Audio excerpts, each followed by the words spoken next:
Depuis 2012, le chef de l'État, son Excellence M. Macky Sall, a entrepris avec clairvoyance et détermination d'engager le Sénégal dans la voie d'une émergence durable pour faire de notre pays une terre de bon vivre. Point de développement sans une politique énergétique hardie et volontaire qui fait de la Sénélec la pierre angulaire qui conditionne la réussite du PSE.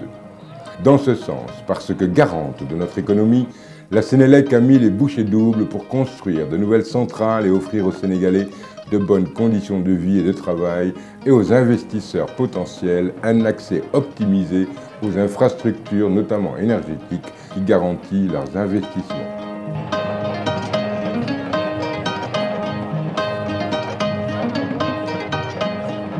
Des émeutes de l'électricité en 2011 jusqu'à la révolution solaire engagée aujourd'hui, bien des désagréments qui étaient quotidiens commencent à s'estomper et avec professionnalisme et engagement, la Sénélec fait oublier aux Sénégalais les tracas des délestages.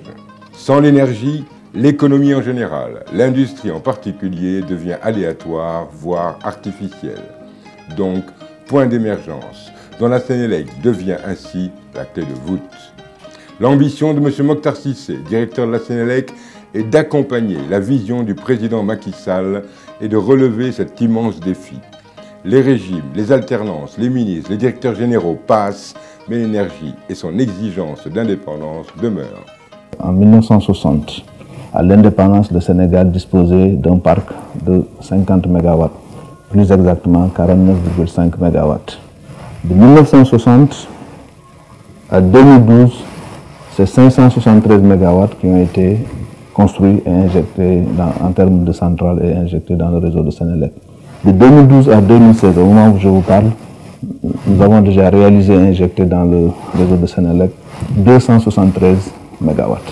Et mieux, d'ici 2019, dans le cadre du plan de production qui a été élaboré par Sénélec et validé par les autorités, nous injecterons 420 MW supplémentaires, ce qui nous mènera à 2020 à près 600 MW, donc plus que ce qui a été fait de l'indépendance à 2012 au Sénégal. En termes de qualité de la production également, nous sommes passés d'une production presque exclusivement thermique, c'est-à-dire basée sur le gasoil, sur le diesel. Nous aurons pour une première fois de l'énergie d'origine éolienne avec Taïba Ndiaye. En 2018, 50 MW de Taïba Ndiaye seront dans le réseau de Sénélec. Et à fin 2018, nous serons au niveau des pays développés en termes de pourcentage d'énergie renouvelable dans notre parc, avec un taux de 30% d'énergie propre, d'énergie renouvelable dans notre parc. La Sénélec est déjà un exemple pour l'écologie et l'accès à la modernité, notamment en zone rurale. Les efforts de l'entreprise pour être à la pointe du combat pour la réalisation du PSE viennent d'être couronnés de succès, lequel va être amplifié par les engagements de la révolution solaire qui va renforcer durablement nos capacités énergétiques. L'objectif demeure de baisser les coûts de production et donc les coûts de vente aux Sénégalais. C'est cela l'objectif du président de la République pour créer les emplois. Il faut aider les entreprises à se développer. Pour aider les entreprises à se développer, il faut leur fournir une électricité de qualité et à un coût compétitif. Depuis 2012, le président Macky Sall a entrepris une véritable révolution politique en ce sens qu'il a décidé de travailler non pas à sa réélection, mais pour assurer le bien-être futur de plusieurs générations grâce au plan Sénégal émergent qui va se conduire jusqu'en 2050. C'est la différence entre un homme politique et un homme d'État. L'énergie est l'épine dorsale sur laquelle reposent tous les espoirs mis dans le PSE.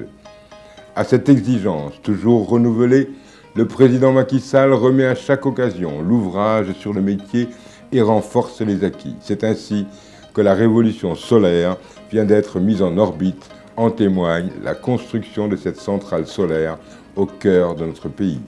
Cette fois-ci, il est question d'énergie qui constitue, avec les infrastructures, un des leviers d'accélération de notre émergence économique.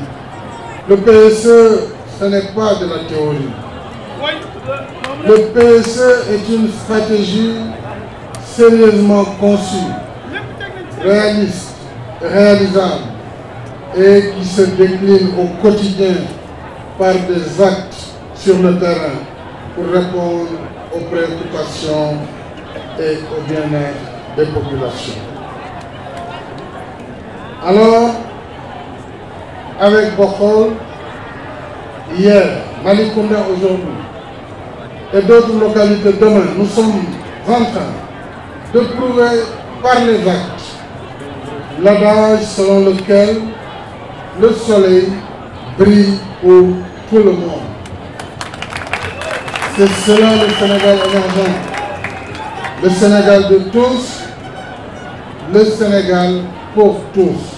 Le PSE ne se limite pas, loin de là, à des inaugurations. Les impacts immédiats et forts des actes déroulés par le PSE ont des répercussions déterminantes sur le quotidien des Sénégalais, notamment de ceux qui utilisent l'énergie pour produire, qu'ils soient tailleurs, menuisiers ou soudeurs mécaniques ou encore gérants de cybercafés. Tous ont un besoin absolu d'énergie pour accompagner et garantir leurs investissements. Comme nous avons coupé régulièrement en 2011, nous avons pratiquement 2 heures de temps par jour. C'est différent avec les gens toute la journée nous avons courant continuellement. Nous avons parce que nous avons une perte de temps. En plus, taxi, comme nous avons régulièrement, fini de monter aussi, nous avons courant normal. Donc, nous avons machine yi ma yor fii yëpp amul si benn boo xamante ne mun na daw sans courant par rapport ak 2011 affaire yooyu noonu léegi la affaire yi gën a dox ko ne bu njëkk quoi. sant nañu bu baax parce que da ngay dem sax ba fàtte ne coupure am na quoi. li Youssou Ndour di wax naan bu fi yemoon sax mu neex mat na ci ñun mat na. La vie quotidienne est améliorée et les Sénégalais s'en rendent bien compte. La Sénélec est soucieuse de son image auprès des consommateurs. C'est un très bon choix compte tenu du fait qu'aujourd'hui le coût de production est assez faible parce que si vous regardez 60 francs le kilowattheure alors que nous avons des consommations et des coûts de consommation qui avoisinaient les 122 francs par kilowattheure sur certains groupes et certaines, en tout cas, unités de production. Cela veut dire qu'on a presque divisé par 2 le coût de production. Et cela va nous entraîner vers vraiment une amélioration des performances de Sénélec et plus tard une baisse des coûts de l'électricité. De 2016 à 2020, la Sénélec va réaliser le plan Sénégal-Sénélec qui tient compte non seulement des exigences de l'État du Sénégal et de l'environnement macroéconomique, mais aussi des exigences des citoyens sénégalais pour en finir définitivement avec les heures sombres des pénuries et délestages du début de cette décennie.